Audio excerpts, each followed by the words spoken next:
Ndugu Waislamu, leo tarehe 28 mwezi wa pili mwaka 2025 tumekusanyika sehemu zetu za kamati ya mwezi kwa ajili ya kuangalia mwezi mwandamo kwa ajili ya mwezi wa Ramadhani.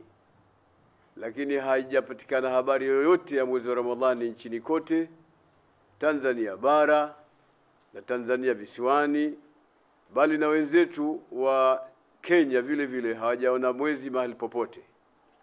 Kwa hiyo mwezi kwa maana hiyo haukuonekana.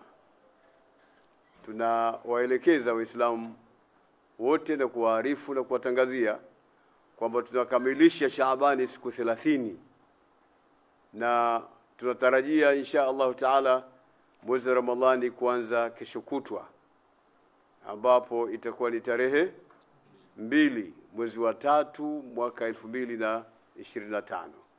Hakuna mwezi, tunaendelea kukamilisha mwezi wa Shaabani na tutaingia katika mwezi wa Ramadhani kunako tarehe 2 mwezi wa 3.